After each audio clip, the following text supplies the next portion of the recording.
Our next speaker is now joining us from the Netherlands. The title of his presentation is From Smart Engineering to Smart Production. I will now hand over to Marc Lambriks, Country Manager, AutoForm Engineering, Netherlands and Sweden.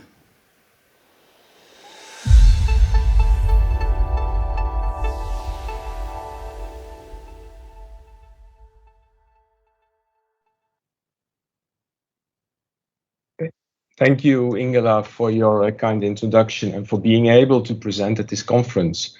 It's a pleasure to be present again, albeit online. Nevertheless, welcome everyone to my presentation, in which I will show the crucial role of statistical application of simulations in order to achieve smart production. Most of you already know AutoForm as a software company that provides sheet metal forming simulations. Right now, more than 8,000 users worldwide use our software on a daily basis for this purpose. With the latest addition of assembly to our solution, and with more than 15 years of experience applying Six Sigma technology to sheet metal forming, we actually have a full solution to support our customers in their digital transformation process. Before we talk about achieving smart manufacturing, we need to look at how it is right now. Let's start with a typical timeline for the stamping process. The initial phase contains the entire development process of the stamping tools. Then moving more downstream, we start the so-called maturity stage, where the actual evaluation of the real-world stamping process begins. The final quality of the product and the process is, of course, monitored throughout the entire life cycle. During engineering, typically, failure mode effects analysis is used. And then moving more downstream, we can actually start using statistical process control to ensure that the machine or the tools that we're building ensures the capabilities that are actually required. The actual stamping process is, as you all know, notoriously difficult to control. Not only do we have variation of the materials going into the process, the entire process in itself is a combination of many different variables that are not constant. This again has effect on the final panel quality and eventually even final assembly. For that reason, there's a lot of attention from the automotive industry to measure performance using various capability indices. Once process approval has taken place, start of production can take place as well, and through ramp up, we can move to volume production. So far, so good. But what if a problem is discovered? The existing quality process will offer some challenges. Yes, of course, there is quality control using failure mode analysis during the engineering phase, which will highlight what could go wrong. But when an issue is happening in production, there is no way to know exactly how this can be corrected. In general, if a problem is discovered during the maturity phase, it is already too late. Very often, troubleshooting is not supported by engineering due to the silo effects in many companies. This again causes long unplanned downtimes, creating the risk of not being able to maintain deadlines. And also, fixing issues this late in the process actually cause higher costs. And last but not least, it might even lead to unknown product quality. So we need to have a more robust manufacturing process. Instead of finding the issues in triad or production, we make engineering the place where the first issues are discovered. From experience, we have quite a good clue what the variation of process and materials will be. By upfront evaluation of the process using these variations, we can already predict process capability and mitigate or even eliminate issues from happening. But this is only the first step towards robust manufacturing. The second step is when you get into tryout. It is not really true that engineering is over once a tool goes downstream into the real world. One very important aspect here is to ensure that the engineering intent actually goes into tryout and later into production. The final goal, of course, is to achieve a good stamped part or an assembly. And we want to be as efficient as possible in production. By using the models already obtained in the engineering phase, we can easily predict the production stability. So by applying smart engineering, We can achieve a robust manufacturing process, and many of our customers are applying this methodology in practice already today. But actually, we want to go a step further. Smart engineering prevents issues in the first place, but when there is an issue, the lead times to fix this issue should be reduced. We want to use our smart engineering to support smart production.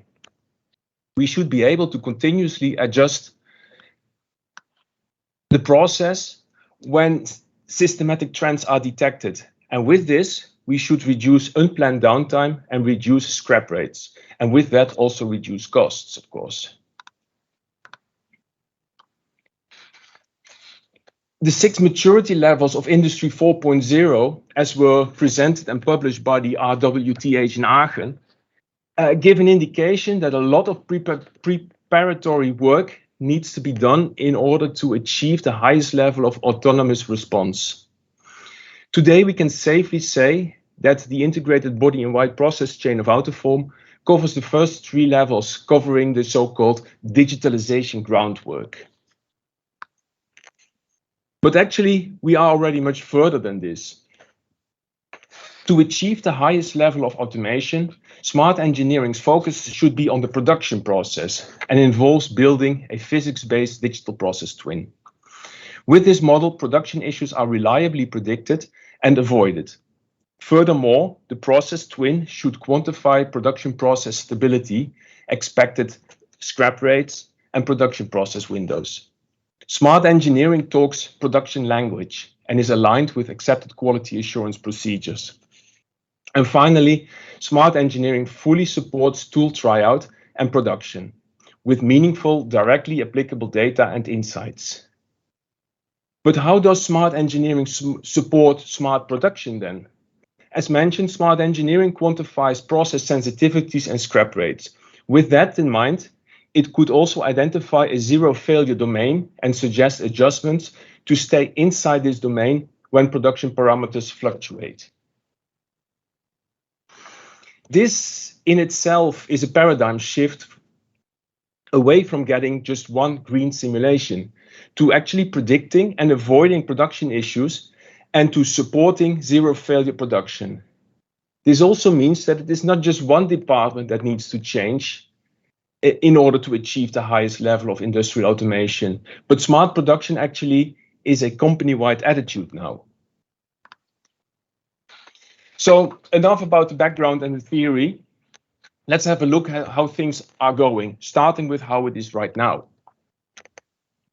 Suppose we're developing a trunk-lit auto as is displayed here. Using simulation technologies like AutoForm, you can easily see what would be happening in reality. As this example shows, we can see there is a region in the part that is close to splitting. Smart engineering means that we won't wait until tryout to solve this issue, but we of course solved it beforehand, as otherwise costs will rise and delays can be expected. For this part, there are 2 relatively conventional ways to solve the problem. We can see if we can adapt, for example, the draw bead slightly, or we can try to modify the cutouts in such a way that splits don't happen anymore. This is a typical stamping engineering job and usually involves trial and error. We set up a certain shape or a process parameter, we run a simulation, we check the simulation, modify again, rerun, recheck, etc., etc., etc. Fortunately, there are technologies available to do this automatically and in a very smart way. Using AutoForm Sigma, we can systematically improve the process and find the ideal solution. But we're not there yet. Before we send this part downstream, we also need to check that the results are stable, not just with one set of parameters, but with all combinations of possible material and process parameters. By applying Six Sigma technology combined with the fast solver technologies of AutoForm, we see that there still might be some issues. Let's have a look again at an improved process setup for our trunk-lit auto. Initial investigations show that the part is actually not too bad. A bit of unstretched area, 2 areas close to necking, but it could work. But what if drawbead 2 was not milled exactly as it was intended? With only 0.5 of a millimeter difference in the entry radius, we could already get completely different results. This can be verified using Six Sigma technology and by smartly choosing the right parameter settings. And as such, we can end up with a safe simulation again. But we should also take this a step further and look at the process capability. This not only allows us to find areas that seem safe in a simulation, but actually splitting due to, for example, slightly modified material properties or a slightly different draw bead. But it would also help us to prevent over-engineering. Suppose, for example, that we find a result as is displayed here. At first glance, it looks worrying. But having a closer look, this problem only happened in one instance. Obviously, we can try to correct for the issue, but based on this, we could also take the risk to continue. An issue at the other corner was also investigated, although it happened a bit more often, we still can see if the occurrences are safe enough. Now let's have a look at how we can use the engineering data to support smart production now. We are now in the stamping plant. In the meantime, your colleagues from process engineering prepared the data to predict the process, exactly like we showed in the last couple of slides. Where in the engineering and tryout phase, we could still modify controllable variables like draw beads and cutouts, this is no longer an option in actual production. This time, our data preparation should allow for variables that can actually be modified in production. As such, we could steer on force variation, like for example, binder tonnage, or perhaps we can define loads per column. Or we control the stroke rate. Or perhaps we can do something with lubrication. Using these variables, we create a new predictive model. When we now start producing, we start sampling our parts for specific issues. That could be as simple as drawing of the edges, but could also be more advanced, like entire geometries being scanned or inline measurements of thickness or loop distribution, as we've heard earlier today. This data is then put into a system, and the system calculates process capability and process stability. The operator can follow the production process on its monitor and sees all variables such as binder pressure, stroke rate, or lubrication. But then a split starts to occur. This could be a single occurrence, but normally we start seeing a trend. The operator is alerted and needs to take actions, but how? From the data preparation in the engineering phase, we already know this potential issue. From the sensitivity analysis, we know exactly what parameters have the largest influence on, for example, maximum failure. And we can also determine the dependence of the maximum failure on a controllable variable, like, for example, the force. This information is transferred to the operator, who can then take some suggested actions. In this case, counterintuitively, it is suggested to increase the binder pressure, as actually from the influence plots, we saw that this will help. Another option could be to adapt the stroke rate or add more lubrication. Once the operator makes his decision, the press is automatically set for the new process variables, and hopefully the production runs smoothly. If we could also measure the material properties of a curl, either inline or offline when being blanked, it would improve our stamping process even more. Because based on the material properties, we can choose the right press settings and prevent issues from changing coils, as we already know the process window in which we can operate. So you see that all the tools are available, and we have the interface for it, but the setup depends largely on what can be measured and how communication is done with press and sensors. Let's, for that sake, go to a project that we ran about a year ago with an industrial partner. One of our customers, which is the company Franke in Switzerland, known for their high-quality kitchen sinks produced from stainless steels, encountered unacceptable rejection rates in production. Their objective was to develop an intelligent inline system to control the production of their sheet metal parts, and with this to achieve a reduction in scrap. We ran this project together with GOM and the University of Zurich. So let's focus on the issues causing the high rejection rates. Here you see an overview of the different failures they could notice during production. The obvious splits and wrinkles, but also skid lines and necking were issues that were detected. And last but certainly not least, springback. So what was actually done? First of all, we set up a simulation considering all variations of the process parameters like materials, lubrication, and so on. This would represent the engineering phase. Then we prepared the data for production, where we could only control two parameters, namely blank holder pressure and lubrication. In production, they measured the draw-in at 6 different locations and found a correlation between the draw-in measured and the thinning values. So conclusion was that for this part, they could simply measure the draw-in after the first drawing operation to control the entire process. This information was transferred into the press operator system. Together with the simulation results, this then gives a process window. In red, we have the splits. In blue, we have the wrinkles. As they could only control friction by spraying lubricant and blank holder force, we get a nominal process window, which is the white area here. That should work well. But still, they were getting splits. As we also included the variation of the material properties into the simulations, we can reuse the already generated meta model to determine the influence of this, with the shocking conclusion that for some materials, we obtained a much smaller process window.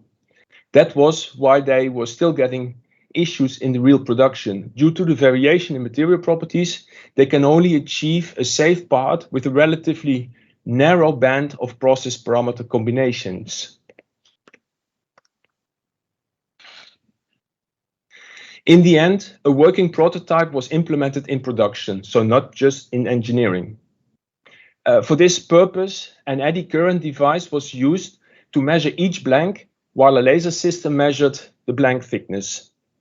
In contrast to handling fluctuations in the stamping process conditions, press control for the material variation does not require a feedback loop. Instead, it is simply established from the AutoForm Sigma meta model and passed along to the PLC of the press.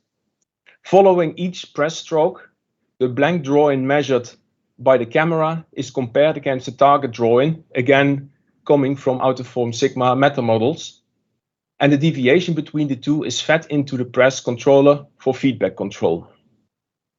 From this information, the control algorithm then calculates the blank holder tonnage for the next part, in addition to how the weight must be distributed over the 4 cushion pins available in the press. In order to make the robustness results available for setting up the press controller, AutoForm has developed an interface, and all of that ran as a prototype inside Franke. Needless to say that Franke was quite happy with the results, as they managed to reduce the scrap rate to almost 0. If you want to know more about this, because I only could give you a very short summary, I invite you to read the article that was published on formingworld.com. To conclude, we have all the pieces of the puzzle and we need to put them together with you, our customers. I hope I demonstrated that the combination between simulation technology and statistical or Six Sigma methods is crucial for your digital transformation journey. I thank you for your attention, and I'm happy to answer some questions right now or during the break a little bit later. Breakout session, sorry.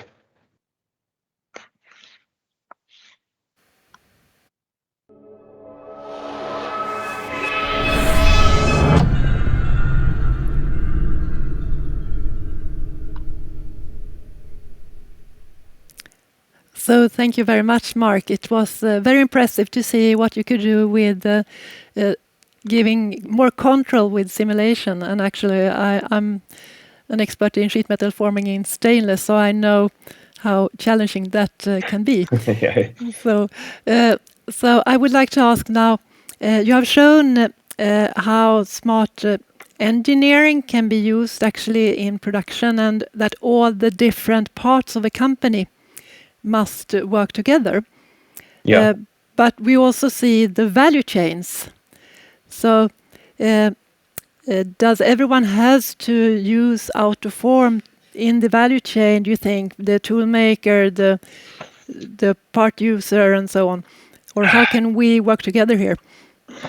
It depends where we are actually, but if we look at using the engineering results also in production, yes, you would need to have the final simulation data of the parts. But in normal circumstances, if a die would be produced outside, simulation data would still be shared during buy-off usually. And if that's not the case, then yes, there needs to be some changes that with the buy-off of a tool, also the digital twin or the digital process twin is actually being delivered so that we can continue with that also in production. So thank you for your answer. And also you talk about this is quite a lot of work in the beginning, of course, but when do you think this can be productive for a press shop or for a large company? Well, actually, the smart engineering, as I showed, it is already possible right now. If we talk about linking this to smart production, we have all the pieces there, but it's very difficult to tie to make it fit for all the companies, because everybody uses different presses, different control systems, and so on. So it's basically a matter of working together with the customer in order to connect all the dots. The interface is more or less there, and I do expect that in the course of next year we will start working with the bigger companies, hopefully, to put this actually in and make this a reality. Yes, I see great potential for using all the data like you're doing here, and also if you have listened to the other speakers here today, there is great potential to actually use data-driven decisions in your meta model that I suppose Exactly. you do. Yeah, and we need the other providers as well. We need inline measurement of the blank properties. We need scanning of barcodes in order to know what kind of material it is. We only supply the simulation data that drives again the decisions. But it's a combination of all the people here today. Yeah, so that is a European or global value chain that we need to do. So, and as you are an expert in simulation, what do you consider to be the largest hurdles today to continue this process? The biggest hurdle really is that departments communicate properly. The departments inside companies communicate properly together, and that we actually build a tool reflecting the engineering intent. It very often happens that there is an engineering intent and they send the files to milling, for example, but the milling people pick it up and start changing things on their own. For a good reason, probably, but because engineering doesn't know it anymore, the models don't fit anymore, and with that, also the prediction when something happens in production will not fit anymore. So it really is a complete chain where the digital information needs to remain intact, and that is, especially when we go from simulation to the real world, is a challenge. One of the bigger challenges, I would say. Yes, I really do agree. And we saw in the early beginning of this conference, Torbjörn discussed that the needs have not changed, but now we have much more methods to use and much more communication to do. So thank you for this very good communication, and I will now leave over back to Ingela. Thank you. Thank you.